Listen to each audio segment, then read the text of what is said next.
Tales of a Canarsie Boy, Chapter 30, Love, or Something Like It, Part 2, The Grandest Gesture. My initial date being a fiasco, I decided to avoid the practice most of my adolescent life. Still, there was something about hanging out with some members of the opposite sex that I just liked. I could confide anything in them. I knew they cared, and they knew I cared. There's romance in that, yet without romance. That's the way it was with Faith, too. Faith lived next door to Aunt Barb and Uncle Freddie on Ocean Avenue in Lynbrook, Long Island.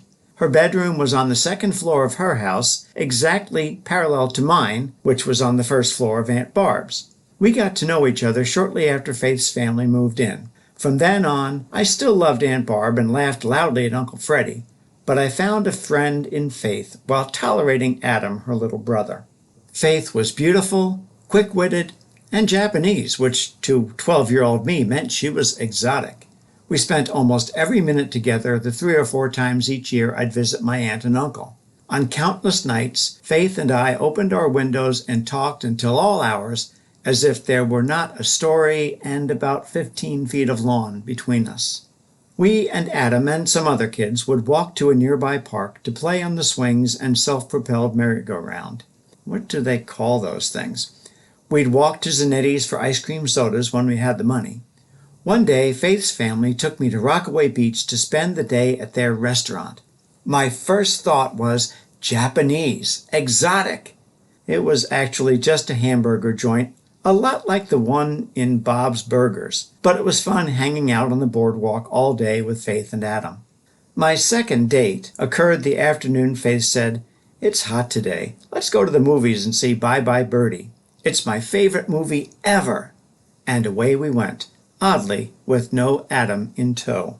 The World of Henry Orient, an adorable, lesser-known Peter Sellers movie, led off the double feature. Then Bye Bye Birdie proved to be a lot of fun. The rest of that week, Faith and I practiced the dance moves. My only 2 dates in junior high school, and so different. Was it my crush on Gail that ruined the library date? Was it my crushless, lustless, I think you are beautiful but more amazing as a friend feelings toward Faith that made a movie merely the jumping-off point for lots of laughs? Damned if I'll ever know. I wish I could arrange a reunion with Faith. I bet we'd break a bone or two trying to dance to Birdie. That'll never happen. Working at a friend's family's Carvel store one night in 1969, someone showed me a newspaper obituary. "Didn't you used to know a girl from Lynbrook named Faith?" Shit, she walked in front of a train. I don't know why she did that, but I hope she's still dancing. I didn't go on another date for 5 years, and at the time I didn't feel I was missing anything. All the other guys and girls were getting their hearts broken. Not me. I did have a part in some relationships, however. Once I started writing songs and poems, guys would ask me to come up with just the right words or verse to impress their girlfriends. Cyrano incarnate. Still, I remained dateless. There was one other time in junior high when I almost made a connection with a girl. Of course, it didn't work out. I thought at the time it was because I was shy. Maybe I was just clueless. Because the names Baisley and Blank are so close alphabetically, I often sat next to Joyce in class, especially in homeroom 2 years running. Joyce Blank was very pretty in a wabi-sabi way. All her imperfections made for a very attractive package, which, of course, meant she was too good for me, or so I thought. One day in 8th grade homeroom, I saw a hand slip a note into my desk. Odd. No one had slipped me a note since 4th grade, so long ago. I read it. "Do you like me?" The hand and the note were from Joyce. Did I like her? Well, I dreamed for 2 years that we might have an actual conversation. Did I like her? Okay, she wasn't Gail, but I'd messed that up beyond repair. Did I like her? Yes, I think I did, which is why I panicked. What if she was only asking because she thought I actually liked her and she wanted to be sure before she told me to bug off? What if she was just trying to relieve the boredom of homeroom? The thought that she might be revealing a liking of me, skinny, ugly me, never crossed my mind. At best, I might have said something like, "You're okay." At worst, I might have ignored her for the rest of the year and my life. I honestly don't remember, but don't expect to find her in these pages again. Maybe I was more clueless than shy. My adolescence continued to pass undisturbed by girls. I graduated from Isaac Bildersee Junior High School in 1967 and moved on to the recently constructed Canarsie High School.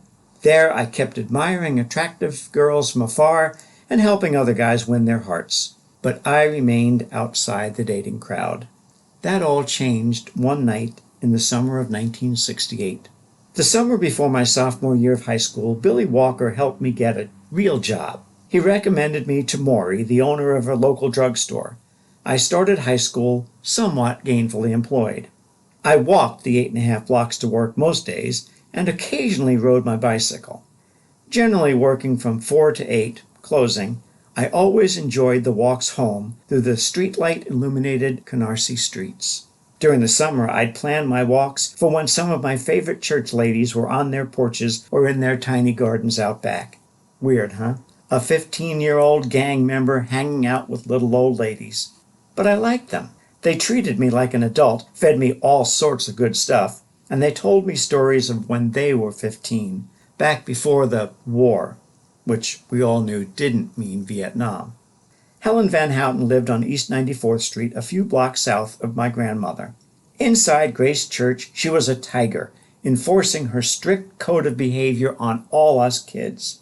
At home in her backyard, the summer sun dwindling after my shift at the drugstore, Helen was a pussycat. She was sweet, kind, and a great conversationalist. A lot of my walks home included a stop at Helen's. One night, as I let myself through Helen's gate and made my way to the glow of the Coleman lantern she kept on a wrought iron table out back, I noticed two shadows in the lamplight. Helen had company. She welcomed me and mentioned to her guest that I was the one she had told her about. Helen's company turned out to be Claire, a nice-looking girl a year older than I. Turns out Claire's dad had been pastor of Grace Church for a few years back in the 50s. As a matter of fact, I was born the day Claire's family moved into the Grace Church parsonage. Claire's family had kept in touch with Helen over the years, and Claire had come from Buffalo to visit. Sweet, dangerous Helen had known all along that Claire and I might hit it off.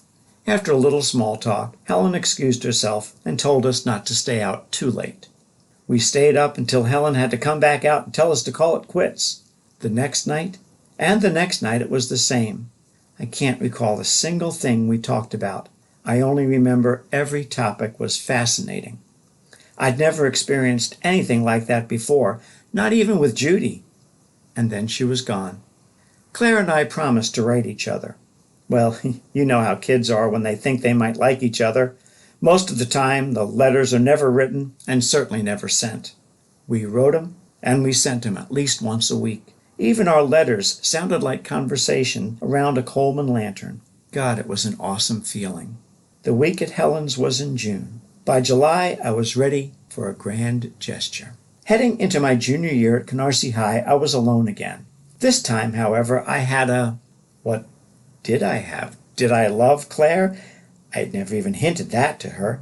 I don't know what emotion she might have felt toward me, but that didn't matter. We both enjoyed each other's company, whether in person or on paper. So maybe she wasn't my girlfriend, but she was mine. Flush with cash from the drugstore and a heart way bigger than my brain, I came up with the ultimate means of showing Claire just how important she had become to me. But it would require some secrecy, stupidity, and a ride to the airport.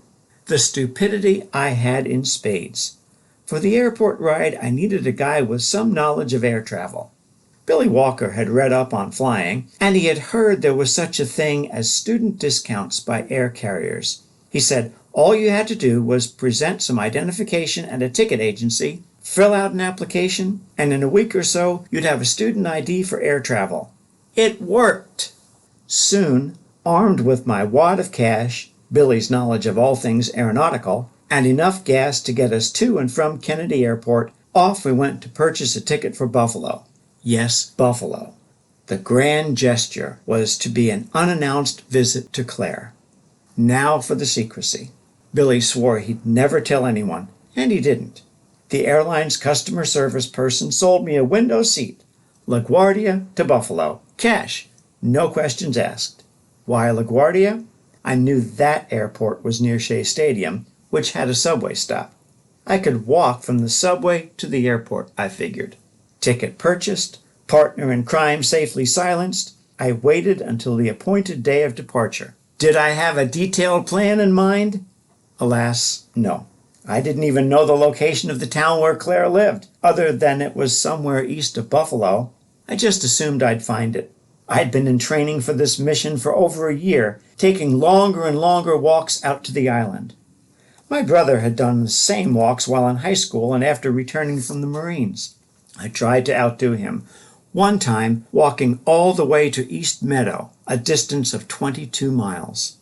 For the grand gesture, I'd be walking from the Buffalo International Airport all the way to a place called Elma, somewhere east of someplace. I imagined it to be about 15 miles. I was ready. The big day arrived. I acted completely normal, which should have tipped Mom off that I was up to something. I had my ticket and a couple of changes of clothes and a small duffel bag. I'd even used Pop's AAA travel guide for New York to book a room that night at the Holiday Inn. You didn't need a credit card back then. My word as a gentleman was good enough since I'd be paying cash. Mom was home, and being a Friday, Pop was at his office. With any luck, I'd be checked into the hotel before they even missed me.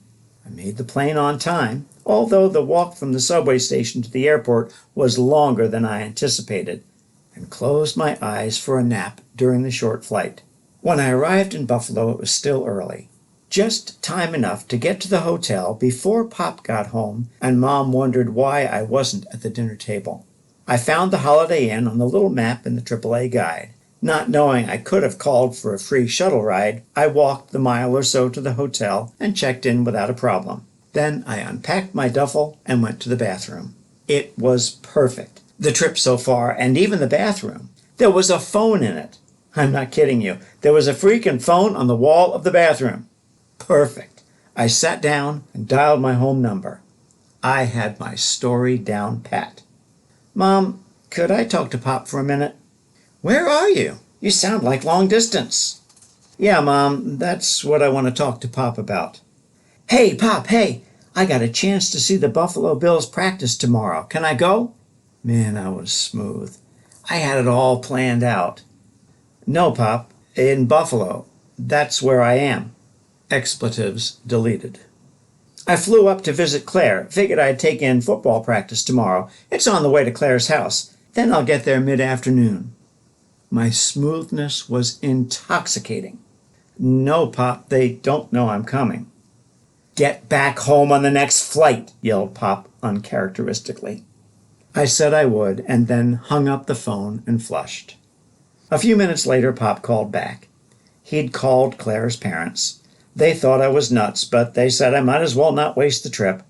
If I walked there the next day, they'd let me spend one night at their house, and they'd take me to the airport after church on Sunday. And that's pretty much how it went. Claire's folks were cordial to me the whole weekend. She and I took some nice walks together on the country roads. We sat out in their yard until someone said it was late, just like at Helen's. And that was the real purpose of my trip. I had to experience that kind of conversation again. I'm a sucker for genuine conversation. Mostly with women, but guys are okay too. I'm lucky to have a wife I never tire of talking to any time of day or night. As for Claire, it wasn't love. It never was love, but it was something. 3 summers later, Claire was back at Helen's, studying for her second-year nursing exams. I'd just finished my freshman year at Lancaster Bible College. After a tentative start, we picked up right where we left off in Helen's backyard, talking. We actually went on a date that time, to Shea Stadium to see the Mets. I drove. No need for the subway. Returning after the ball game, I walked Claire into Helen's backyard. We talked as usual. She said my trip to Buffalo 3 years earlier almost blew it for me with her dad, but she convinced him that I was an okay guy. Thanks, Claire. When Helen called her in, Claire walked me alongside of the house toward the car. She grabbed my arm, turned me toward her, and kissed me. Then I kissed her. I mean, really kissed her. I'd only ever kissed one girl before, and that was just a peck. This was a kiss. And then she pushed me away, delicately. You know, Claire said, we'll probably never see each other again. She was wrong. Music was life to kids growing up in Brooklyn in the 60s. To describe it, we'll take the next 3 episodes of Tales of a Canarsie Boy. Next up, Blueberry Hill to Little Deuce Coupe.